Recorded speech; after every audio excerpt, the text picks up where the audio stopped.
Hare Krishna Mahamantra ki Srila Prabhupada ki Samaveta Bhakta Vrinda ki Om Ajnanatimirandasya Jnananjana Shalakaya Chakshurunmilitam Yena Tasmai Shri Gurave Namaha Shri Chaitanya Manobishtam Stapitam Yena Bhutale Swayam Rupah Kadamahyam Dadati Swapadantikam Vandeham Shri Guru Shri Yuta Padakamalam Shri Gurun Vaishnavamscha Shri Rupam Sagrajatam Sahagana Raghunathanvitam Tam Sajivam Sadvaitam Savadutam Parijana Sahitam Krishna Chaitanya Devam Shri Radha Krishna Padan Sahagana Lalita Shri Vishakhanvitamscha Namavom Vishnupadaya Krishna Prishtaya Bhutale Shrimate Bhakti Vedanta Swamin Nitinamine Namaste Saraswate Deve Gauravani Pracharine Nirvishesha Shunyavadi Paschatya Deshatarine Vancha Kalpatarubhyascha Kripa Sindhubhya Evacha Patitanam Pavanebhyo Vaishnavebhyo Namo Namaha Jaya Sri Krishna Chaitanya Prabhu Nityananda Shri Advaita Gadadhara Shrivasadi Gaura Bhakta Vrinda Hare Krishna Krishna Krishna Hare Hare Hare Rama Rama Rama Hare Hare. Please repeat after me. Om Namo Bhagavate Vasudevaya. Om Namo Bhagavate Vasudevaya. Om Namo Bhagavate Vasudevaya.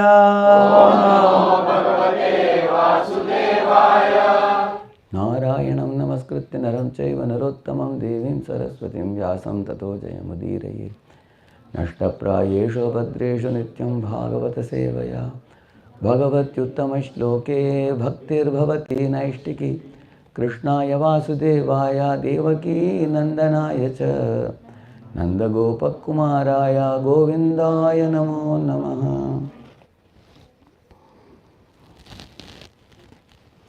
Hare Krishna. I am very happy to be here at the home of Yadunandan Prabhu, Yadunath Chaitanya Prabhu, Yadunath Chandra Prabhu and his good wife, Alavati Mataji. The hall is completely full today, so many Vaishnavas today. And I offer my obeisances at the feet of Kamagiri Mataji. His Holiness Radhanath Maharaj used to very much appreciate her. Especially he used to tell us that she has undergone great challenges and difficult situations in life, and she sailed through them because of her staunch practice of Krishna consciousness and sincerity.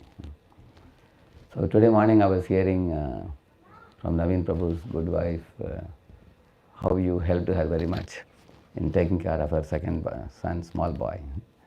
She was sharing that in the car today. So very happy to get your darshan.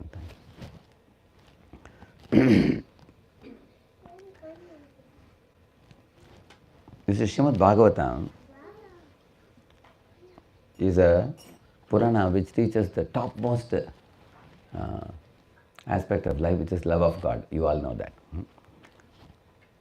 What difference between Srimad Bhagavatam and other Puranas is, all the Puranas teach us how to make your life better in the material world. And Bhagavatam teaches us how to quit the material world and go back home, back to Godhead. That's the main difference between Bhagavatam and other Puranas. For example, if somebody is inside a jail, if it is too cold, maybe you can give him a heater. Or if mosquitoes are biting, you can give him a mosquito net.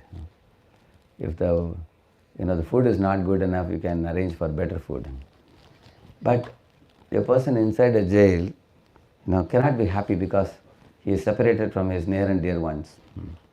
He has no freedom to go out of that limited area. And he also has to break stones and take some punishment in the jail. And he has to live with other fellows who are not so gentlemanly, because otherwise they won't be inside there. isn't it? He has to deal with those people also. So the jailwas is not a very happy thing.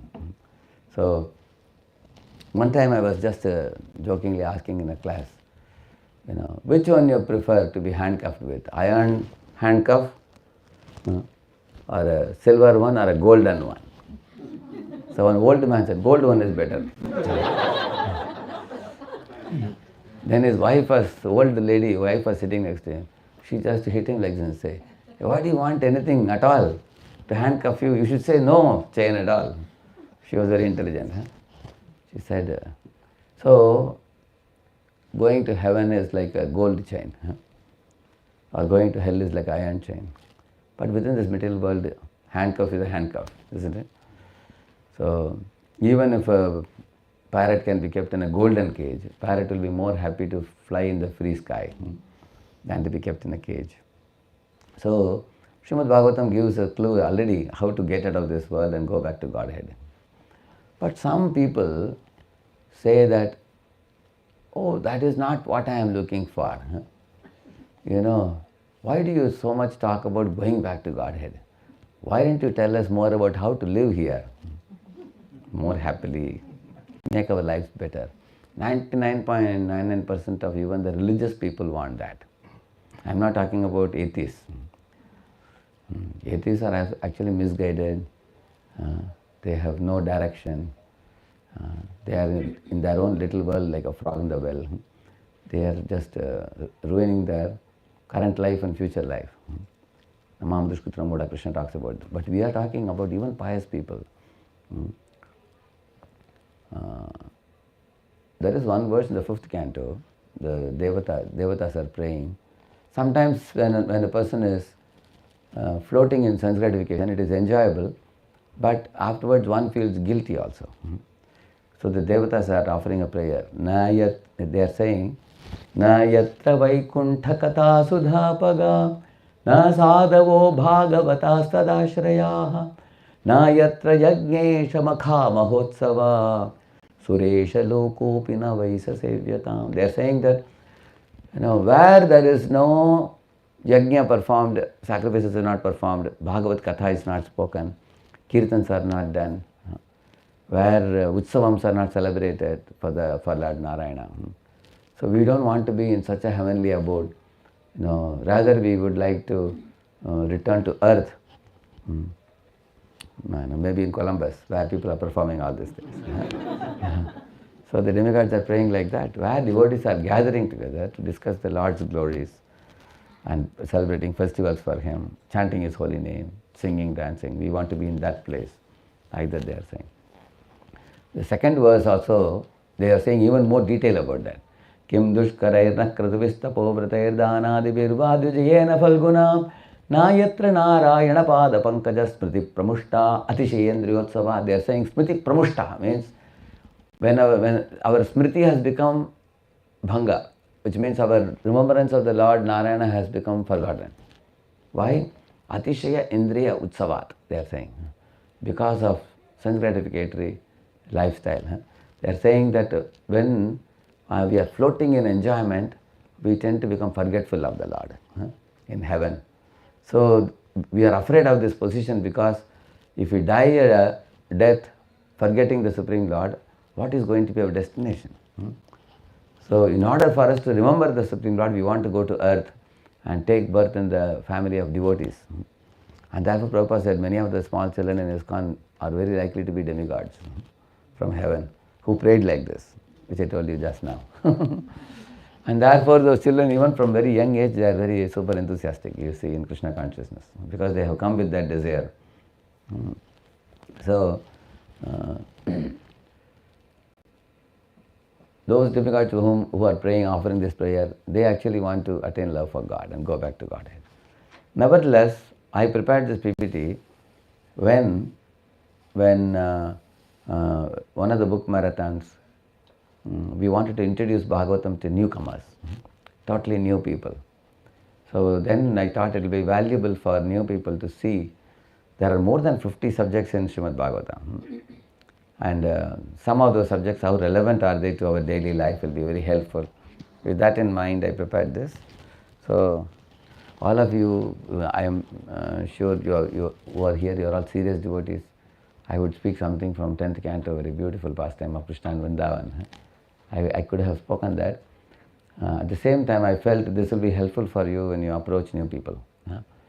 So, like for example, converting misfortune into good fortune. Like, there are many lessons. Let us see one of this. You know the story of Uttanapad and his two wives. Long story cut short, the king Uttanapad, he was king of the world, and he had two queens. One was a Gunavati, another one was a Rupavati. Gunavati means she had good qualities. She is called Suniti, Niti. Another one is called Suruchi. She was very beautiful. She was Rupavati. Generally in this world, if any boy at a marriageable age, the mother or father show him photos of few girls, choose one. Of course, once he has chosen, the other will be rejected after that. Correct now? You can't keep changing. You have to choose one and reject others. Correct now? Yeah. So generally, whom do they choose generally? Boys, what do you think? Will they choose a Gunavati or a Rupavati? Because in teenage or in the between 10 to 13, that age group, the appearance becomes all important. But after we cross beyond 40, 50, appearance is not that important. Stability is more important in a family, correct? No? See, imagine if a boy is choosing a girl, but whole life he has to live with her, and imagine her speech and behavior and her traits and character are not very satisfactory. It's very painful. So it's very difficult, correct? No? For him to live through, because he has to live with her for a very long period of time. On the other hand, if she's a Gunavati, means a woman of, in the Shastra, such a Gunavati is called as a Stri Ratnam. Stri Ratnam means she is like a diamond woman. Who is a diamond? One who is clean, one who is chaste, one who is very hardworking, one who is very caring, and she brings happiness to everybody in the family. She is called as a Griha Lakshmi. That's what used. So Suniti was like that. She was a Gunavati. But the king was attracted to whom? Suruchi, who was beautiful. And when a man becomes attracted to a woman, and the woman knows that this is his weakness, then she can naturally lord over him or dance on his head. She can control him variously. But when a man is not attached to the so-called fleeting beauty of the body, and he is spiritually exalted, then a woman respects him like a guru. Just like Kardamani was greatly respected by Devahuti. Correct, no? So you will see that. So therefore, it is supposed a man is supposed to do his homework of becoming spiritually exalted, and so that he will be able to become a captain and guide the entire family towards back to Godhead. So at that point of time, Uttanapad was attached to his beautiful wife. Here, as you see in the picture, he is taking one child on his lap, which is that beauty queen's child. His name is Uttama, isn't it? He's taking him on his lap. So are you able to see the head here? Dhruva is coming here. So Dhruva is coming, seeing that, oh, my brother is sitting on my father's lap. I also want to sit. So when he came, like Suruchi is warning him, hey, you can't sit, because you are not born in my womb. You are born to my co-wife. So you can't sit. If you want to sit, you have to die and be reborn from my womb. Then I will allow you to sit. Like that she spoke. So in this way, when she mistreated the child, you can imagine what must have happened to Dhruva. He just became broken-hearted. His lips were quivering, eyes became bloodshot, whole body was trembling. He was a Kshatriya's son. So of course he went to his mother, as you see on the right top here. He cried to his mother and became angry also. So imagine if any of our dependent comes to us in that situation, what are we likely to speak? We have to think about. Like we generally tend to criticize the other person. Like for example, Suniti could have very heavily criticized Suruchi or criticized Uttanapad or talked ill of them. She didn't do that at all. Nor did she motivate her son to fight against, his stepmother. Like one time I remember when I was a small kid, I was watching one amazing sight. One kid went from his home to the next home. And in that home there was another kid who was having a packet full of crackjack biscuits. He was eating. So this child said, "Hey, please give me one." He said, "No, I won't give," he said. So he snatched one,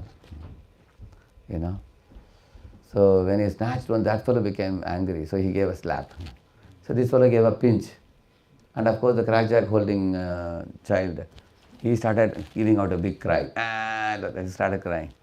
And his mother came and saw this fellow is pinching. Oh, she was wild. How can this lady let her son come and pinch my son? And she was doing Tandav, like Bhadrakali Tandav, we say. And that lady came out. She said, "What did your son do to my son? Can't he give just one biscuit? Why is he so miserly?" And she also, and they both were dun, da, da, da, dun, da, da, it was going on for like 2 hours it was going on. Meanwhile, I observed that these two kids who were actually having a fight, they both were sitting and making paper boats and sending it in the puddle of water. They were sitting next to each other, putting hands on their shoulder. Actually, I wanted to show this lady, "Hey, look at your kids. Learn from them." See, they could forgive and forget and go on with life.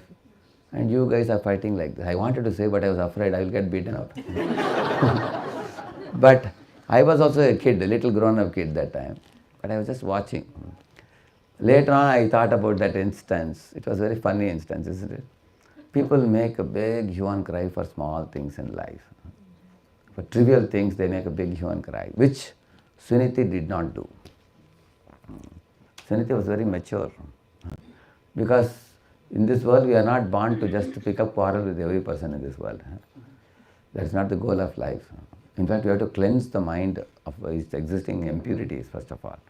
So she told the child, "My dear child, you see, in life, you think about your progress. Don't think about hurting others." That's a very important lesson. In many of the companies, you will see, when the promotion comes, many people are fearful that my friend will get promoted. They go and do so much rumor mongering to the boss. They say something to the boss by which boss also becomes suspicious and he doesn't give promotion to a deserving candidate. On the other hand, undeserving candidate who gave a wrong news may be promoted sometimes. It happens like that. People are fond of, pulling others' legs and climbing over their heads on the corporate ladder. Such things happen. But you will see that she said, "My dear child, if you want to progress in life, I will tell you what is to be done. But you do not try to harbor any malice towards your stepmother." It's a very important lesson she taught. "Na krodho na chamatsaryo na lobo na shubhamatihi bhavanti krita punyanam bhaktanam purushottame." This is a verse from the Vishnu Sahasranamam. It says, devotees of the Lord are not unnecessarily angry for any small thing, trivial thing. Na krodho, na chamatsaryo. Matsarata is defined by Sridhara Swami as para utkarsha asahanam, not able to tolerate others' progress. So devotees of the Lord are free from that malice. They are not envious of others' progress. So na krodho, na chamatsaryo, na lobho. They are not greedy. They never make unhealthy comparisons. Because if you find, for example, all of us here, there are people who are richer than us. There are people poorer than us. There are people more handsome than us. There are people more uglier than us. Then there are people who are more intelligent than us. There are people less intelligent than us. So we all are rigidly put in a particular body and situation. Did you decide the pigments of the color of your skin? Did you decide your face cut? Did you decide to choose your family in which you are born now? If everybody can decide the family where you have to be born, people will choose a billionaire's family. Huh? Is it not true? Isn't it? We are already put in a family. Your parents were given to you. Family is given to you. Your pigment of your color skin is given to you. Face cut is given to you. These are all awarded to you. So, we should know that if somebody is having something better than me, they have done the homework in the previous life, for which they are getting the reward. So he is getting what he deserves and I am getting what I deserve. There is no reason to be, like for example, it's a January month now. The February 1st, you will earn a salary, but your salary will be different from your managing director's salary or the CEO's salary, because they are doing a different type of job. They are given much more fatter salary than us. So we are not going to fight with the company. Hey, you are giving so much to him, what about me? You are given for what you are doing. He is given for what he is doing. Similarly, our account of Punya Papa brings forth what we deserve. So she told the child that, you don't have to think ill of anybody in your mind. Na krodho, na samatsaryo, na lobho, na ashubhamati. Ashubhamati is malice. Give up malice. Because keeping malice in our heart will hurt us more than hurting others. In our school days, once one of our moral science madam, she told us to bring tomatoes to school. And she told, you should bring that many tomatoes, as many people you hate. So some of them brought 5 tomatoes. Some brought 8 tomatoes. Somebody brought 12 tomatoes. Some of the fellows brought 15 tomatoes. So they all brought it in their backpack, and the next day wanted to give teacher in a packet. The teacher said, not yet, just keep it with you, I will take it. So 1 day passed, 2 days passed, 3 days passed. She said, every day you have to bring it. Whichever day I want to take, I'll take it, she said. So after 4 or 5 days, it started stinking. So and those who had more tomatoes, it was stinking much more. Imagine you had only 1 or 2 tomatoes, little stinking. But imagine 15 tomatoes, stinking like anything. After 1 week, some of us were screaming, madam, please take it away. Either you take it away or allow us to throw it out. She said, not yet, wait. So then in one of the classes, she told us, see, you all want to get rid of it. In the same manner, you have to get rid of your hatred. Because hatred is exactly like a stinking tomato. You suffer more than causing suffering to the other person. So, one of the famous examples in ISKCON, you must have heard people say, it's like taking a red hot coal and running behind somebody. Actually, your hand burns more than you harm the other person. So, that's what his mother told him, give up your hatred for your stepmother, my child. Na ashubhamatihi. Then what do the Vaishnavas do then? Bhavanti krita punyanam bhaktanam purushottame. You should spend day and night in performing spiritual activities for the Lord and awakening our love for Him. That is the actual goal of life. We have to clear our mind and awaken love for God. That's actually the goal of life. So for that, in that direction, we have to do a lot of spiritual activities. For example, Prabhupada says, when you rise early in the morning, bringing flowers for the Lord, bringing water to Abhishek for Him, and bathing Him, dressing Him, decorating Him, offering puja to Him and offering bhoga to Him, bowing down to Him, celebrating festivals for Him. There is so much to do for us. Distributing Prabhupada's books, preaching and bringing people to know the Lord's glories. There is so much to be done. So, divert your attention to doing something for the Lord. That will be purifying and elevating. And uplift your mind to that platform. Do not allow the mind to grope in darkness by thinking ill of others, having hatred for others, finding fault in others, or having hatred for others. One has to give up these things. So his mother taught the same thing. And then she said, I am not able to pacify you, my child. Even after I spoke all these things, still you are continuously weeping. Therefore, I suggest you that you go and see Lord Vishnu, who is the Lord of the whole universe. And when you see Him, He can give you the love of 1,000,000 mothers, she said. So then Dhruva asked her, and she also told Dhruva, He can give you whatever you want. See, your father Uttanapad and his father Swayambhu Manu and his father Brahma, all of them got their kingdom from whom? From Lord Vishnu.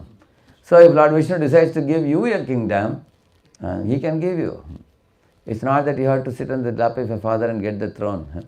You don't have to aspire for this throne. He will give you some other throne. But he can satisfy you. I can't satisfy you, but he can satisfy you. Just see what amazing mother she is. Actually, any mother who can give direction to the child like this, she has done the greatest service to the child. Therefore, this mother was also able to go back to Godhead. When Dhruva was about to board the plane, the last part of his life, you will see, he asked the Vishnudutas, "Dear sirs, I went to forest on the instruction of my mother, and then I could see Lord Vishnu there, isn't it? So, I am going back to Vaikuntha. Can my mother also get that benefit? Can she also get a lift in the same plane?" So they said, "Dhruva, you don't know, ahead of your plane there is one plane in which your mother is already sitting. She is going ahead of you and you are going to follow her behind." Dhruva became very happy.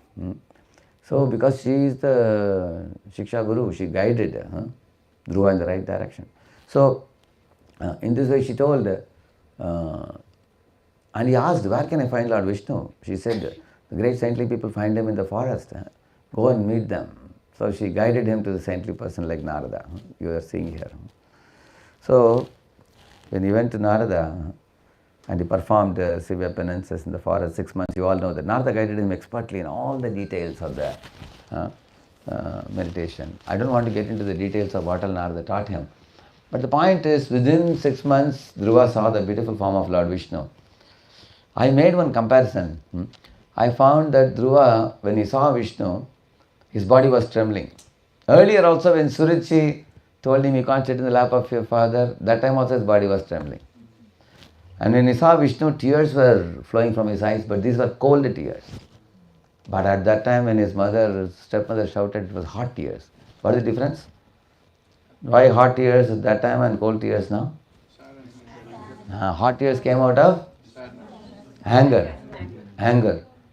And now cold tears came out of bashpa. Bashpa means like a premashru. It's arising from love for God. At that time when his stepmother spoke to him like this, his lips were quivering because he wanted to speak back. Lips were trembling. Any of you have experienced when you become angry, lips quiver? But now also when he saw Lord Vishnu, lips were quivering, but the purpose was different. Now he was quivering because he wanted to speak something, but he never went to Gurukula. He never even knew how to write A, I, E. Even that Aksharabhyas also was not over. How can he glorify the Lord? Then Lord kept his shank on his head. When he kept, I don't have all the pictures here. I just for the sake of showing, I have shown you.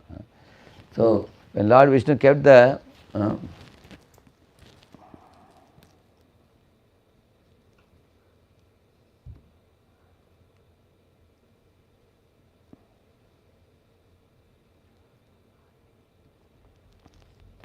so this is Surichi mother shouting at him, and then he was going to his own mother Suniti. Now see, he's going to forest now. Dhruva going to forest, meeting Narada. And then Narada gives him instruction. See? And he was fascinated by Narada's character and his guidance. He blessed him. And Narada is giving him all the instructions, what all he has to do. And then, now he is going and performing severe penance. So, if you hear his penances, it's very shocking. First, once in 3 days he was eating tasteless fruits in the first month. Second month he was taking once in 6 days only some leaves. And third month he was taking only once in 9 days some water. Fourth month he was taking only once in 12 days some air. So it is just opposite to what in ISKCON we get prasadam. Isn't it? If you make such a program, nobody will come, everybody will run away. Fortunately, we don't have to do all that. Severe penance, and all the demigods prayed to Vishnu. Vishnu has come. So Vishnu came and arrived, and you can see here beautiful darshan of Vishnu he did. And here you will find him, here Lord Vishnu, touched his head gently with his conch. And Dhruva spoke amazing poetry at that time. He completely became washed off all contamination. So this is the first lesson. What is the first lesson? He converted a misfortune into good fortune. What was the misfortune for him? He was condemned by his stepmother. She brought the worst out of Dhruva. by chastising an innocent child. And then he thought everything is ended. Now she is saying, I have to die.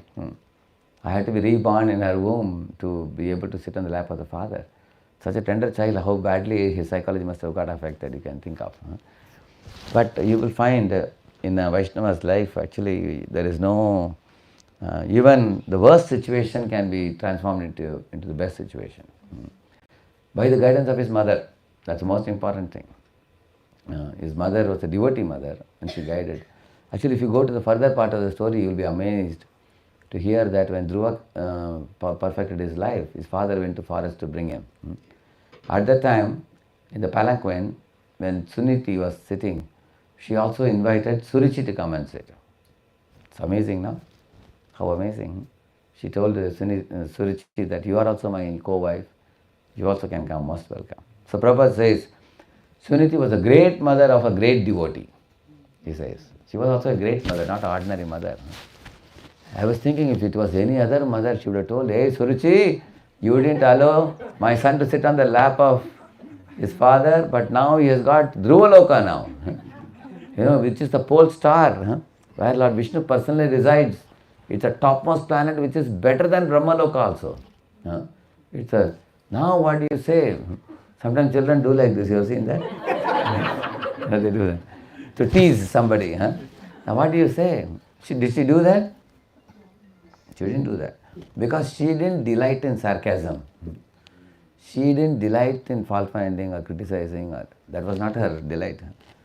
On the contrary, she was non-envious. She called, you also come and say. So, one of the purpose Prabhupada writes, Suniti, by her good qualities, changed the bad behavior of Suruchi and Uttanapad. See, Uttanapad was attached to Suruchi. But after Suniti's good behavior of guiding Dhruva and Dhruva seeing Lord Vishnu, he became detached. You will read that in the later purport. Uttanapad became detached and he decided to go to forest and practice Krishna consciousness later on. That means attached to Uttanapad became detached to Uttanapad. And Suruchi, who was very arrogant and atrocious, by the good behavior of Suniti, even her behavior changed. How do you know that? When Dhruva returned from forest, he offered obeisance to his mother and also to stepmother, Suruchi. And she picked up the child and embraced him just like her own child. And then, long live my child, like that she blessed. So Dhruva also gave up his envy. And she also gave up envy. Both of them completely forgot. They forgave and forgot like that. And that's all due to the behavior of whom? Suniti. That means one good charactered person in a family can bring happiness to everybody.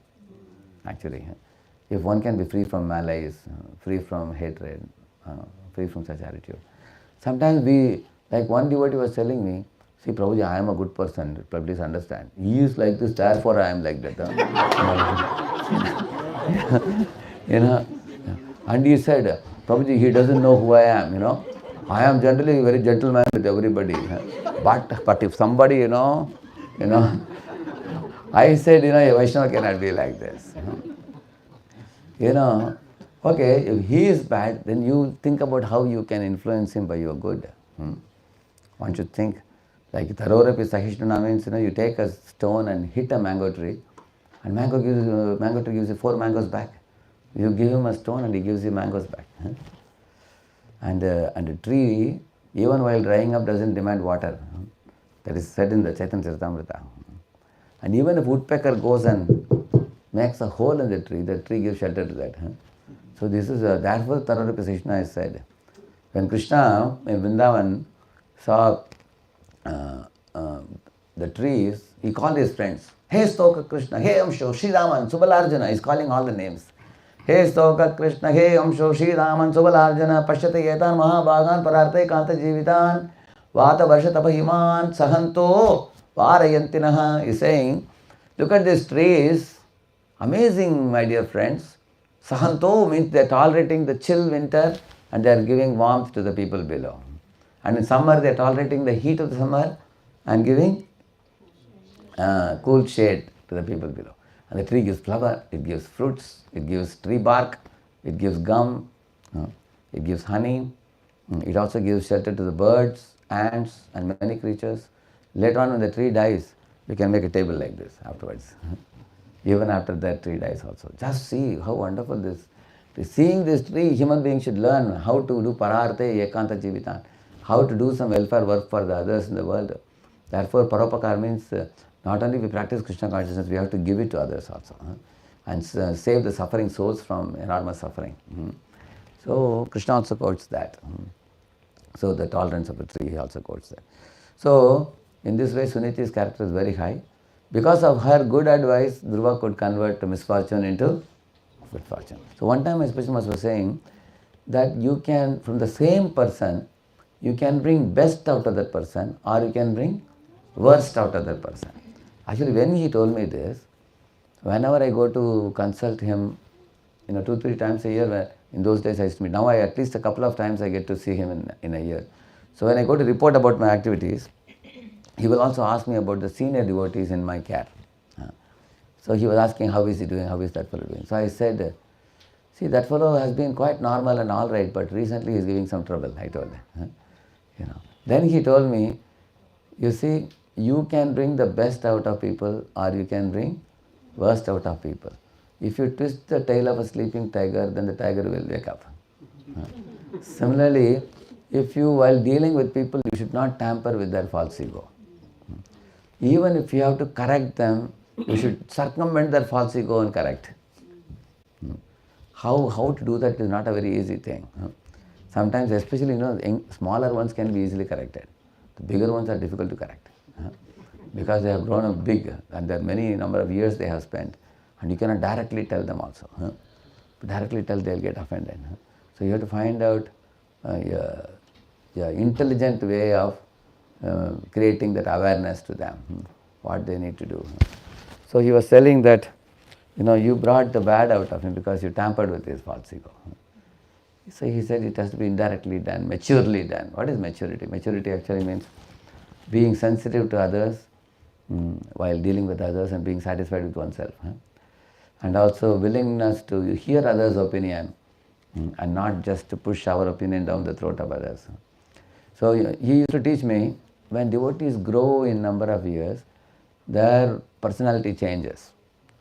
He used to tell me that the new ones, when they come, they just want, Prabhuji, I chanted 4 rounds with Hari Bol. That's what the new ones want.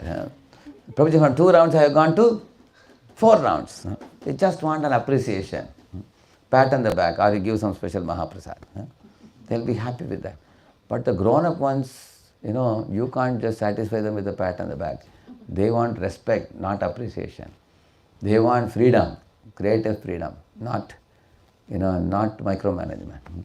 They want dignity to be given, and also you would say that they have to be actually treated like an equal friend, and they want to be given challenges, and you don't have to show them challenges, you make them do challenges. When they come, you have to clap hands. Not that I say that I have done great things and everybody has to clap hands for me.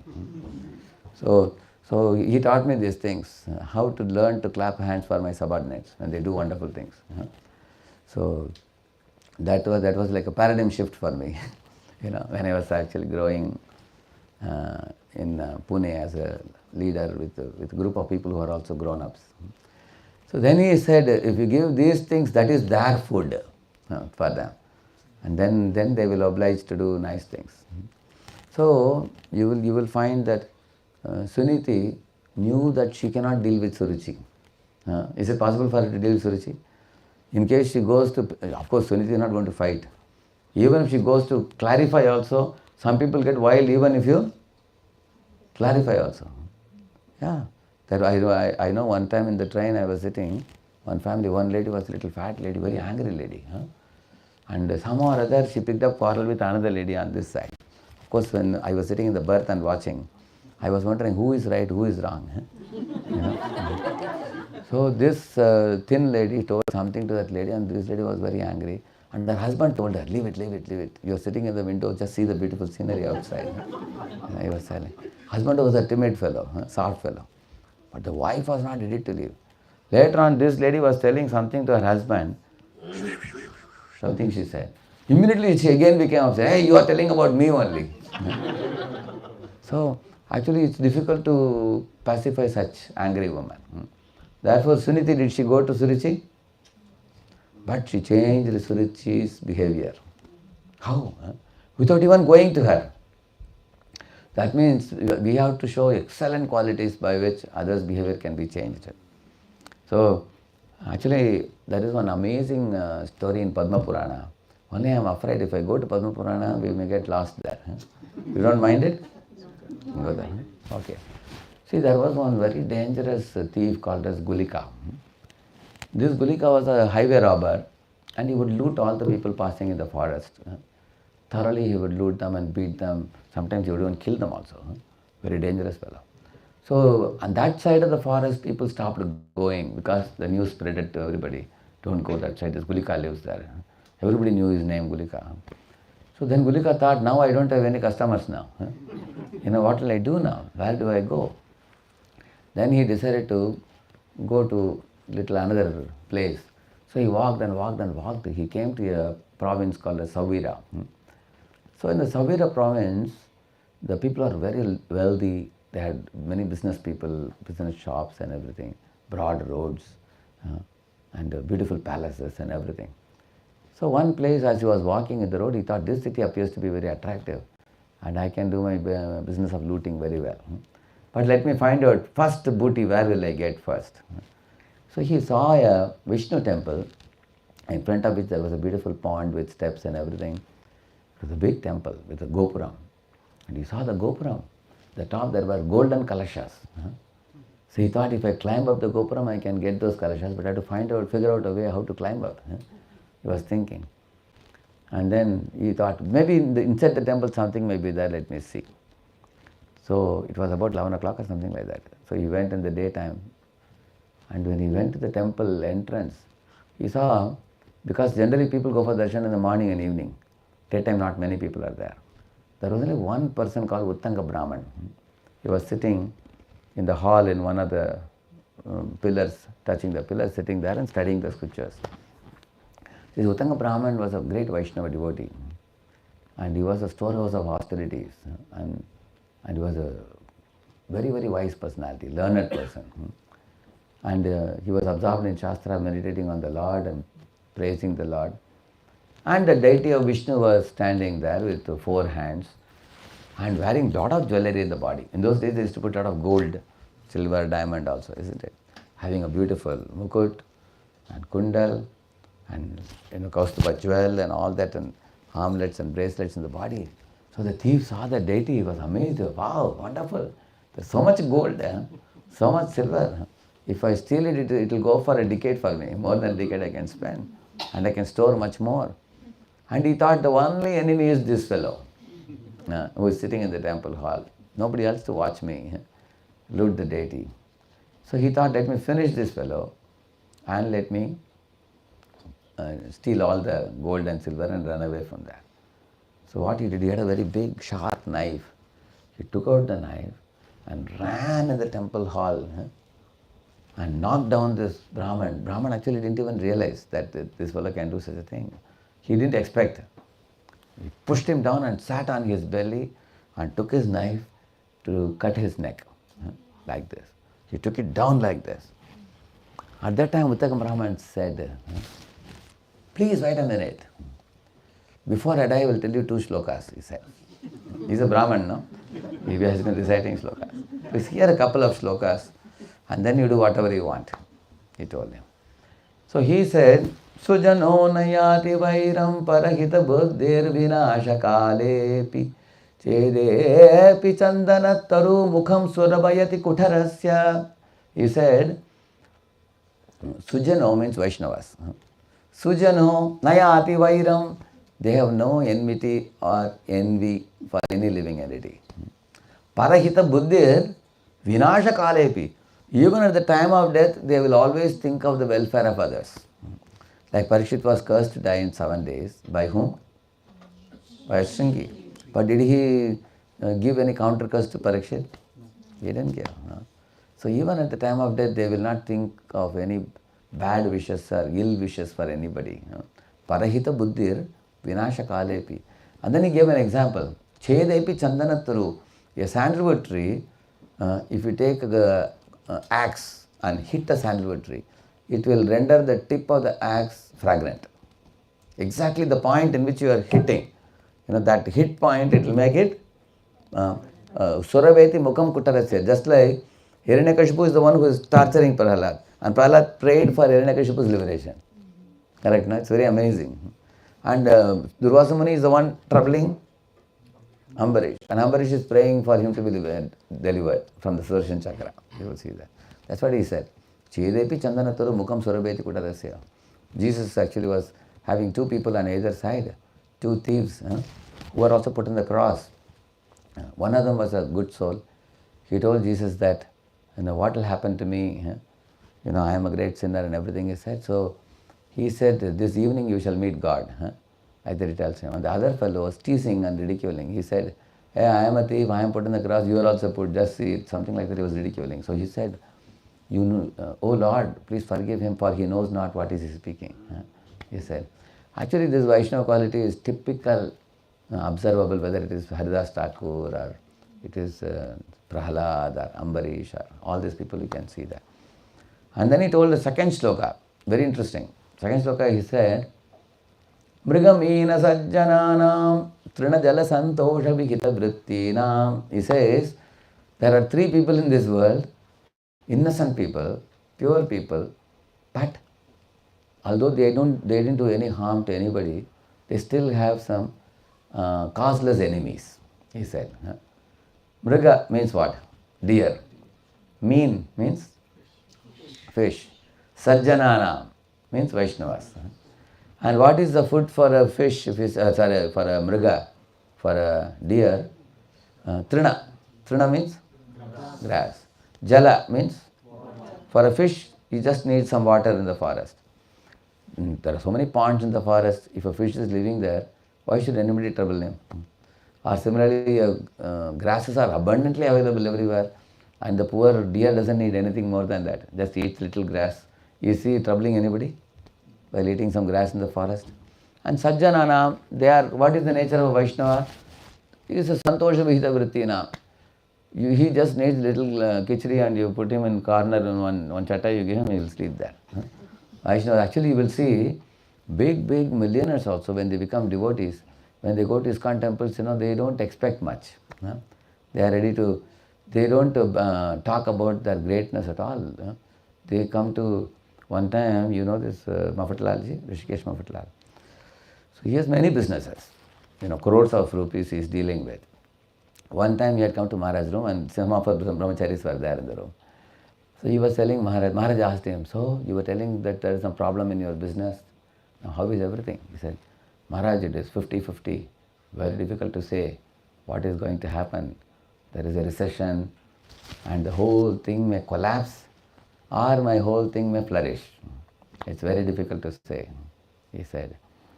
So therefore, Maharaj, I am not able to frequently come these days, but after a couple of months things will be clearly known, he was telling. And then before leaving he said, Maharaj, in case everything collapses, just keep me in the temple, give me one corner of the temple. I can stay with brahmacharis, just take little khichdi prasad and do some service in the temple, like that he was telling. Of course, in 2 months his business boomed again. It went up very well. And of course, he's very wonderful devotee. But why am I telling you? Vaishnavas, like you see, Sudama Brahman has practically nothing at home. Still he is very peaceful. Santosha Vihita Vrittina. Because whatever I am due, Lord is giving. Lord wants to make me a billionaire, he will make me. Lord wants me to be a pauper, I will be pauper. But in either case, I will be chanting Hare Krishna.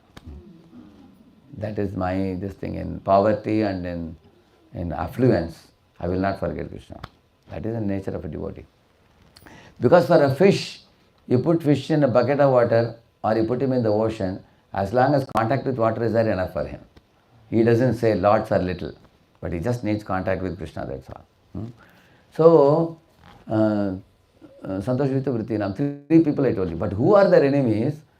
For a deer, there is a hunter standing behind the tree, aiming with an arrow. He's trying to hit the mriga. Did the deer do any harm to him? But he is a costless enemy. Similarly, for a fish, a fisherman goes and puts a tackle and catches the fish. Did fish do any harm to him? No. But you find that. And similarly, you find there are fault-finding critics who will unnecessarily blaspheme innocent Vaishnavas in this world. Like that you find that. He said. So he said these verses. An amazing thing happened.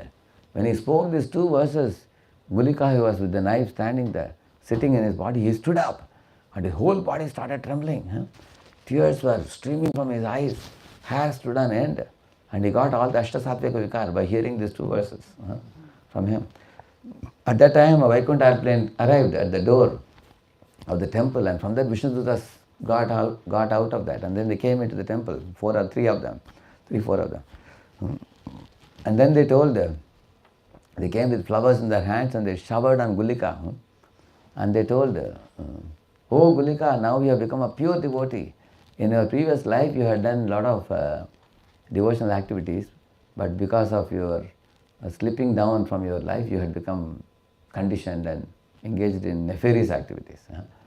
And now, by being reminded of Vaishnava's qualities, again the old bhakti has got revived now.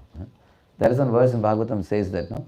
Na ve jano jatu katanchana vrajen mukunda sevyan javadanga samsratim smaran mukundangri upaguhanam punar vihatumiche narasagraho janaha. This verse says, Narada says this.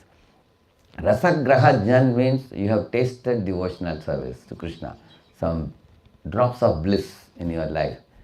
Then these drops of bliss will always pull you back to the devotees. You can never give up the devotees. So Gauranga Prabhu was telling a story. One fellow from ISKCON was thinking that people have made me too serious in Krishna consciousness. I want a break now. He thought like that. So thinking like that, he left the temple without telling the president or anybody like that. The first thing he wanted to do was to go on surfing. So he went to the ocean and surfing, he went very deep. Suddenly a shark came in front of him with a big wide open mouth. If you would go right side, it will come like this. Go left side, it will go like this. Wherever he went, shark was standing in the front with a wide open mouth. And this fellow thought, now I am gone now. Today I am going to be swallowed by the shark. Alas, I was peacefully leading my life in the temple. And suddenly I am facing the shark. So then he tightly shut his eyes. He knew that whenever you are in danger, you have to chant Namaste Narsingaya. So he closed his eyes and just chanted Namaste Narsingaya. He opened his eyes, there was no more shark. He was saved. Immediately he surfed back to the bank of the ocean. He thought, this is like a second chance I got. I was saved. But still he thought, but I don't want to go back to temple. It's too much.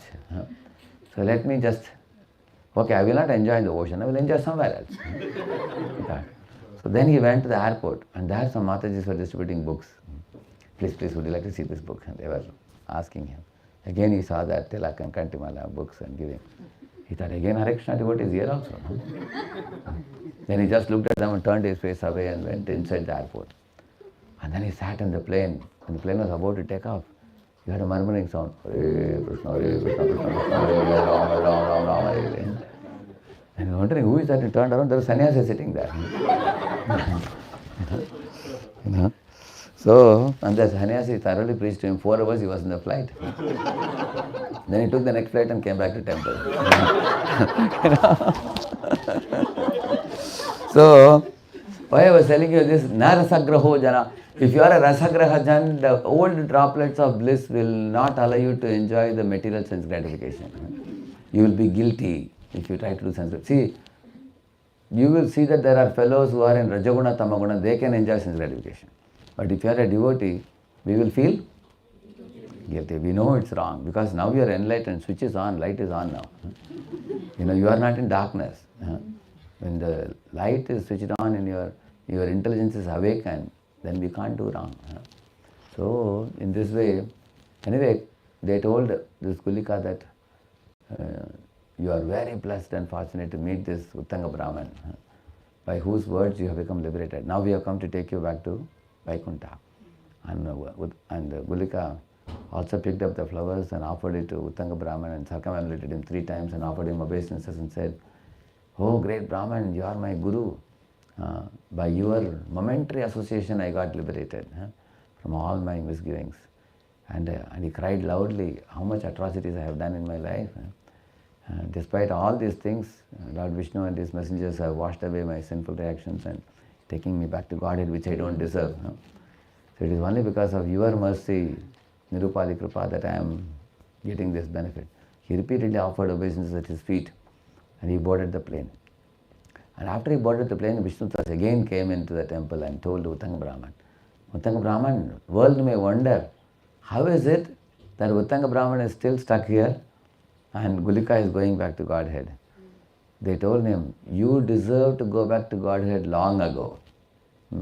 But we are not coming and taking you so that you can do this kind of good work more and more. Therefore we have left you. At the time of your leaving the body, we will come to take you also back home, back to Godhead." So this is in Padma Purana, very beautiful pastime. But I told you to tell you the nature of a Vaishnava. Correct, no? Mrigamina Satyananam, that verse says that. So in this way, Dhruva became a very noble soul, purified devotee. He got converted. So, in this way, his mother brought the best out of Dhruva. What is the best thing that can come out of us? Our spiritual master is trying to do the same thing in us. We have so many deficiencies and defects and problems. But somehow, by his good character and his good qualities and his sublime position, he is charming our hearts and trying to bring the best out of us, like he is trying to bring the angel out of us. But we are very aware that we oftentimes bring animal out of us, isn't it? But he is trying to bring an angel out of us. So many Prabhupada disciples say that we never had so much confidence in ourselves, but Prabhupada had more confidence in us. They say like that. Prabhupada brought the best out of us. Otherwise, if left to ourselves, we would have only brought the animal out of us. So, therefore, it is possible for you to convert misfortune into good fortune. It's quite possible. So, there's another pastime of Vidura, who was one day very badly chastised by Duryodhana. Duryodhana wanted to get rid of this uncle Vidura who was having a soft corner for the Pandavas. So he told, "Look at this fellow, he is eating our salt, but he is always favoring our enemies, Pandavas. Throw him out of the palace, only with his life heir," like that he said. So, you imagine, Vidura is actually an uncle of Duryodhana. How can my nephew speak like this with me in a public assembly where everybody is watching? He could not take that insult. It is actually Karna Banair, it is said. It was like a sharp arrow piercing the chest of Vidura for a moment. But then Vidura thought, what can I do now at this time? I have two choices. I can demand justice from Dhritarashtra and ask him to punish his son, Duryodhana. Or I can leave this bad palace where these people are all politically minded people and I can go in search of Krishna. So he left the palace and went on a pilgrimage. He converted his misfortune into good fortune. So when he was in pilgrimage, you know what he did? He grew beard, he grew moustache, he grew hair. Nobody could recognize he was Vidura. Do you know why he did that? Avadhuta Vesham, it is said. Why? Because he thought if somebody recognizes me as Vidura, they will come to talk about politics. They will say, what happened to you? These fellows have done this to you. Please tell us the whole story. Who did what to you? He said, no, thank you. I don't want any sympathy from anybody except Krishna. He decided not to talk about the dirty politics of the palace. So he changed his external appearance. And he would go to the holy places. He would see beautiful gopurams of temples. He would see the chakra on the top. Lord Vishnu is called Chakri. So he would immediately offer obeisances after seeing the chakra. And then he would take a dip in the holy ponds and rivers. And then with wet clothes dripping, he will not even wipe the body. Because by the time he goes from one place to the next pond, before it dries up again, he will be taking one more dip. Just like in Rameshwaram we do, isn't it? And go inside the temples, offer obeisances. And then he would be, offer obeisances and ask the pujari about the Tirtha, the Sthala Purana and all that. So in this way, Vidura's life became, he met two people, you know that, Uddhava and Maitreya, and he perfected his life. So he converted misfortune into good fortune. You can see that. So in our lives also, when there are certain things, like one temple president came to know that the one brahmachari had gone in a van for distributing books, and there was a terrible accident, and he was admitted in the hospital with lot of bandages all over his body. So this was almost like some 600 miles away from the temple. So the president thought, oh, this brahmachari will get totally discouraged. So I have to go and meet him and encourage him. So then he took a flight, and he was thinking in his mind, what I can tell him. He may say that I was distributing books for Krishna. Why Krishna did this to me? He may ask. What answer can I give? He was thinking. But when he went to the hospital to see him, his leg was hanging from this thing. They had put a lot of bandage in the leg, hand, everywhere. And at that time he was reading a Prabhupada's book when he went. So when President went, this fellow was in smile, big smile. He said, Prabhu, I am very sorry to know that this happened to you. He said, Prabhuji, why should you be sorry?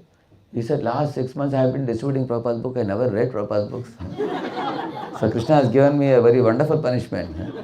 Now doctors are telling me 3 months I have to be in hospital. Now I am just going to lie like this and keep on reading. And he had no problem at all. So he converted misfortune into good fortune. Correct, no? He made it into good fortune. So it's in this way, if we think in our life also, many situations that come our way, why sometimes we think that I don't have this, I don't have that. If you have that, you will be in more trouble. Many things which you think you don't have. So, because many people who have a lot, they are terribly suffering because of possessing a lot. Like sometimes we think, if I am a billionaire, I will be happy, but if you are a billionaire, there are dangers also. There are many dangers. You don't know how much the billionaires and cinema actors and actresses suffer, you don't know. And there can be murders, there can be so many things. If you are a mediocre, then nobody will look at us. And that's very good. Only Krishna will look at us. So, therefore, we can always see life as a gift from Krishna for us. Opportunity for us to purify our heart and go back to God. I will not take any more lessons. I don't want to delay too much. I can take some question, 5-10 minutes. Yes, Mataji, please. Thank you. Yeah. Thank you very much. Thank you. Thank you.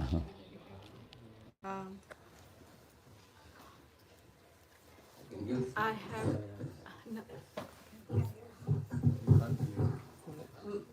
my question is coming from a very mundane perspective. Unfortunately, the kind of work I do brings me to a lot of terminal patients and sick and chronic patients, and they don't seem to have the mercy that you are talking about. And it just seems from your talk that detachment is where the victory lies, external manifestation, maybe whatever. But from what I understand is that detachment is a blessing maybe, and these personalities and if I extrapolate their situation to my own heart as an aspiring so-called, so I come to the same place that as my patients are not ready, I may also not be ready. They don't get a notice, and I may not get a notice, or whatever be their misfortune. Sometimes it's chronic illnesses that requires 30 surgeries or whatever. I'm also not ready for any difficulties. So it almost feels like a farce of decades of so-called sadhana. Can you elaborate on that? And after that I have I understood. You see, in one purpose, we should live always in a renounced temperament. What is a renounced temperament? Like now I have come to the home of your Yadunandan Prabhu, is it? Yadunath Prabhu? Yadunath Chandra Prabhu. Yadunath Chandra Prabhu. So now I know that my visit here is only a short visit. It is just for one evening visit. Then I can't renounce anything in this house, nor I can become attached to anything in this house. Correct? When you go to anybody else's house, correct? Imagine if I say I renounce this TV. They'll ask you, first of all, you don't possess only. What will you renounce? Similarly, we all have come into this world. What do we have got to renounce? You don't possess anything. Everything belongs to Krishna. So we can't renounce it. Nor should I become attached to anything because I know that I am just coming for one evening only and going. So I can't become attached to any of the items here. So in the Bhagavatam purport, right, we should live in this world in a what temperament? Renounced temperament. That means I should think that I belong to spiritual world. I have come here for some period of time to an alien place. And I will quit this place and go back. And this is not my permanent place. So this is one thing he says. Another thing, let us assume that a patient is a terminal patient. So they have got cancer or they have got some unique disease. And doctor says that they may live only for 10 years or 5 years. Like I'll tell you one real life example, I'll tell you. There is one Mataji in Hyderabad. Her name is Barsana Rani Mataji. Her husband and her, they both are big doctors. These were in Columbus. Huh? They were in Columbus. Is it? We know her. Yeah. Ah, amazing. That's a very relevant one, correct, na? So, I talked to them one of the days, they had come on Sunday, they were talking to me. Just 2 days later, they called me, they wanted to talk to me. They were saying that, and she was quite normal, walking like any of us, going, coming. And husband called me and said that, they have found something in the body and then it's some complication, they're going to try it. And doctor is saying that it is rapidly causing problem. And then finally they found out it's a 4th stage cancer, And then I told him that, Prabhu, you should go to the best of the doctors, consult the Bhaktivedanta hospital. They consulted, devotee doctors also. Finally, they found out from her son is also a big doctor in America, So finally they found out that she would only live for a few days only. But you know how she took it? When as soon as this news was told to her, how she responded, we all got to see it. We were all present personally. So she said, oh, really? Why you people should cry for this? She said, I have read so many nice pastimes from Krishna book. Now I am very soon going to meet Krishna. Now the time has come, my body has run out of fuel now. I have to leave now and I am going back to Krishna now. So how wonderful it will be to be in the spiritual world, seeing the Yamuna and seeing Krishna and the Gopas and Gopis and everything. And she said, very soon, in a few days I am going to go. I am very, very happy about it. And there's nothing to worry at all. That is the way she took it. This is the first response as soon as she came to know. How much renounced temperament in which she has lived over her life became evident by that. And then all of us arranged for many devotees to go to her home and she requested to read the Yajnik Brahmana's wife's pastime. So it was a specific pastime she requested. So I arranged for devotees to read. Many devotees did kirtan. In the midst of almost 80 to 100 devotees doing kirtan, she left their presence. Her spiritual master also spoke to her. And I had to come to America on January 1st. So I told Mataji, actually I am not able to be here. I am sorry, I have to go to America. She said, have a safe journey, Radheshyam Prabhu. So do your wonderful preaching. My best wishes for you, she said. And I didn't want to tell her that in case you leave, I won't be there personally. I didn't want to tell her. But I arranged devotees to put her in touch with my Guru Maharaj, her spiritual master. So her spiritual master spoke to her also.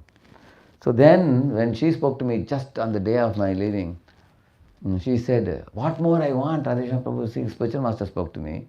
He chanted with me and he has blessed me. And all the Vaishnavas are here with me and they are chanting the holy names.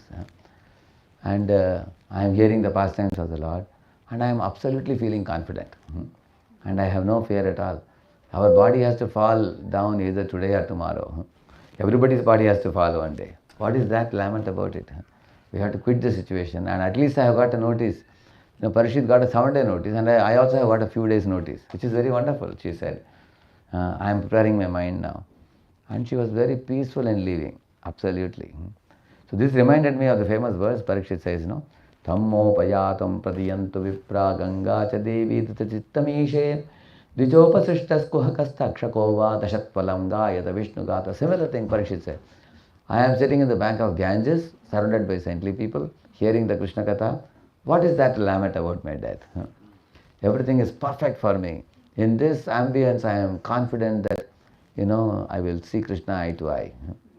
So, I would say that when somebody gets a terminal disease or something like that, they should know that, like when you get a tonic bottle, it has an expiry date. Correct, no?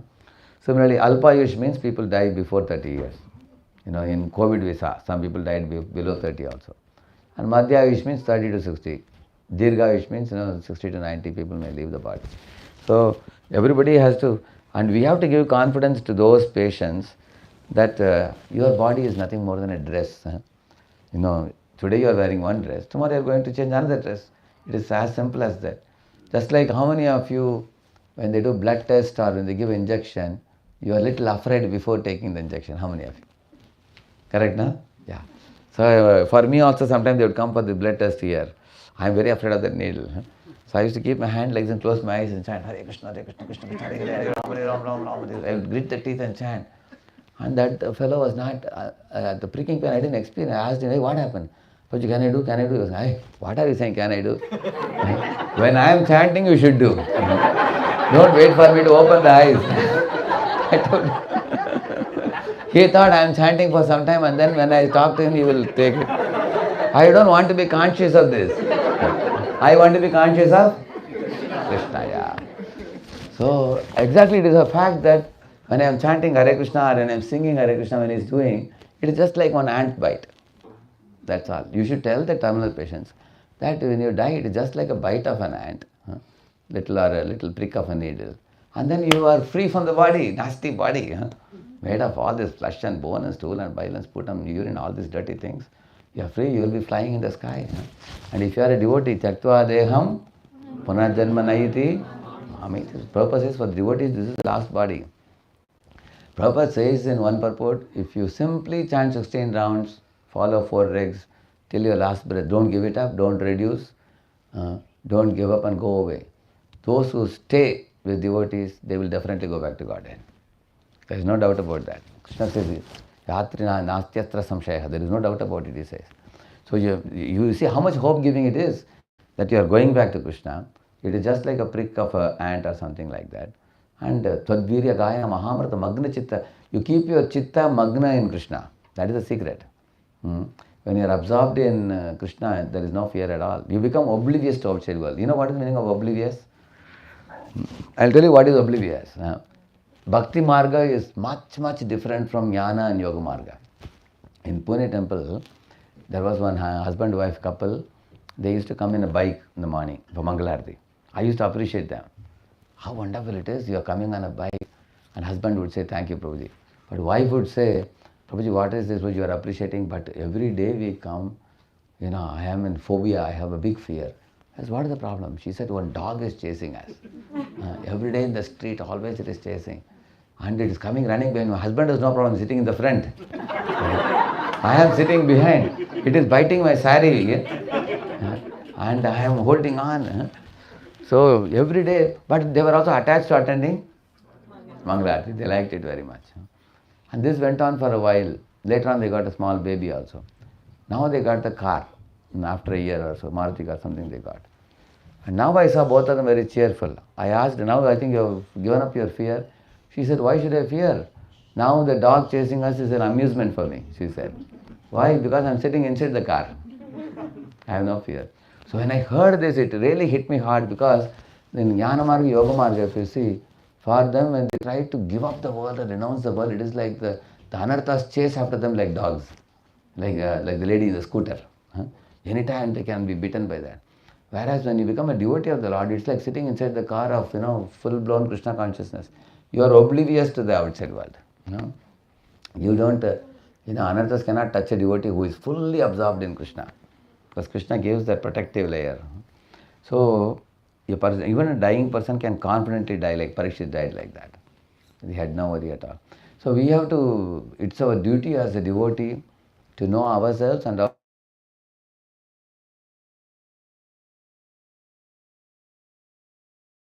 if you are material absorbed, it causes a lot of fear. People who identify with I am this body, this is my family, this is my material success, this is my career, and this and that, they become extremely fearful when they get some disease or when they get, because of the material absorption causes fear in this world. Spiritual absorption can completely, and imagine day in and day out you are reading Bhagavatam, you are chanting Hare Krishna, taking darshan of the deities, you are surrounded by devotees, we will completely be fearless. In fact, you know this Maharaj, what is his name? Sridhar Swami Maharaj. You know, when he landed in Mayapur Dham, he was so happy. He said, now I can leave my body anytime, because he had this hepatitis. So he had a big belly. So when doctor came, Maharaj was asking, doctor, who is inside, boy or girl? He was asking. And doctor was very morose. He was thinking, how this Swami is joking, 1 week he is going to die. And he called all the school children and he gave them mala and made them chant. He told them, I'm going to die in 1 week. Death can come at any time. Better you chant holy name. He's preaching to them like that. So he's called as Jolly Swami, Sridhar Swami. He left the body with great confidence. You must have seen the video of, he's known as BT Swami, how he left in full-blown Krishna consciousness. Our society has one. Similarly, when Mataji also left in Mayapur, her friend gave her a laptop. This Mata said that I don't know how to operate the laptop. Then she arranged for the laptop to, like this screen, big screen was put in front of her. She gave this thing in her hand. You just keep pressing the button, page by page it will move. And this Mataji read all Prabhupada books lying in the bed. She had cancer. And she became such super confident. There was a big newspaper article which said that this cancer afflicted lady who is dying now, within a month, she is giving confidence to living people. So she was preaching lying in the bed. So many people came to meet her because she read all Prabhupada's books. She became completely fearless. This fearless aspect is repeatedly said in the Bhagavatam. The fearlessness can come only when we uplift our consciousness to spiritual platform. That is the only secret. Can we do 5 minutes kirtan? We can do and conclude? Is it all right? Yeah. Anybody has one last question? Ask. That too? Okay. How about Sunidhi changed Dhruva and also Suruchi? But then we hear that Sunidhi got burned, Suruchi got burned in a forest fire. Yeah. And Prabhupada writes because she had offended Dhruva before he became a devotee. Correct. So how does this all, because Dhruva was not having any offensive. Even if a devotee of the Lord forgives, Lord doesn't forgive. Prabhupada says that. That's one thing. Another thing, like there is a 3 types of karma we have. Adrida, Drida, Drida, Drida, like that 3 types of karmas. So Adrida karmas are very superficial, they are easily changeable. Drida, Drida are karmas which can be changed with strenuous effort. And Drida karmas are those which cannot be changed. They are almost, one has to go through that. And the reason I'll tell you why. There are certain tendencies in us which are very deep rooted. Like somebody is very arrogant. During the Sadhe Sati they say, that, no? 7.5. Everybody's life that comes in some section of life it will come. And that time you will be subjected to shaking situations in life. You will get some terrible car accident, something like that. And in that you become very humble, you will see. When they are put in a shaking situation. Because that type of shock is necessary for a very arrogant person. There are people who have been of one nature, they have become completely opposite nature after being shaken up by, or some near and dear one will be lost by that, such kind of things. So that is coming in the Drida karma which cannot be changed, which one has to go through like that. But the Adrida karma I told you, which is like for example, a boy, is going to a beer bar or permit room. He sees there's a Hare Krishna temple, music is going on. Instead of going here, he may go there and he can change his destiny.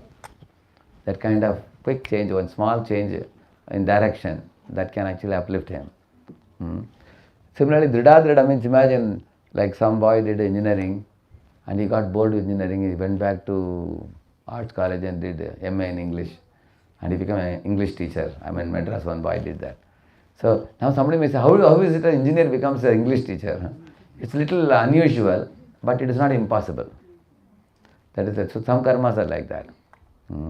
So in their case, like Dhruva's brother, Uttama dying, that must be in his account, karmic account.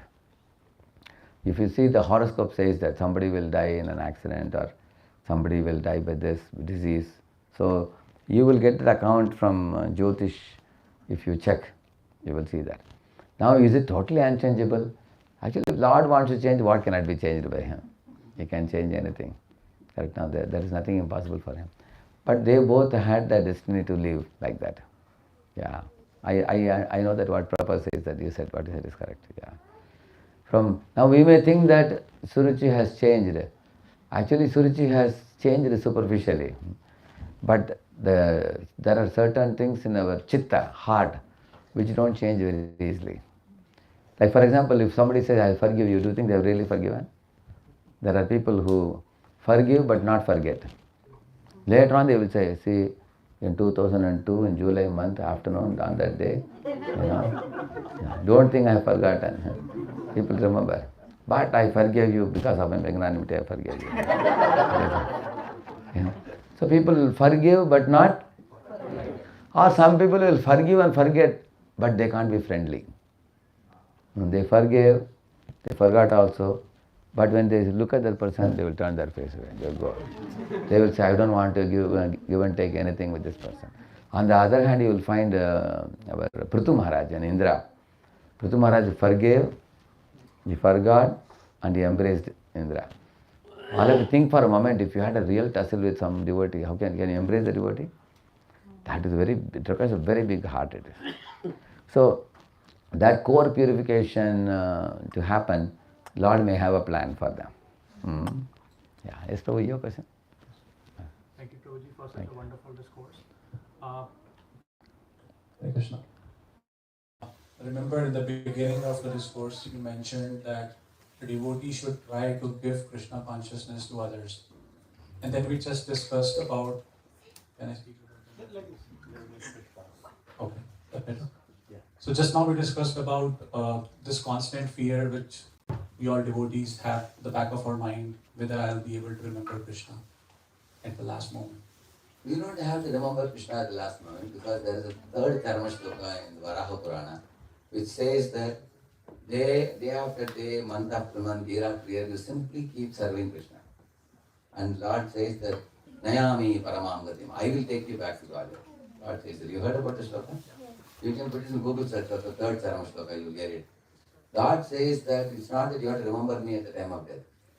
So what exactly the shloka says, while your body is hale and healthy, if you have used that body in my service, when your body falls apart, you are bedridden, passing stool and urine in the bed, you are unconscious, you are in comatose state or something like that, you are going to leave the body. At that time, I will come and take you back to body. Because I keep account of every bit of service you have done for me. So I am not a stereotyped God. Cannot take. I'm sorry you didn't remember. I'm not that type of God. He's more understandable than any of us. So then, just a follow-up question. So our meditation should not that what is going to happen. Maybe if we are already in the mood of giving Krishna consciousness or serving, as you said, then Krishna is going to take care of the rest. Yeah, correct. Hare Krishna. Hare Krishna, Hare Krishna.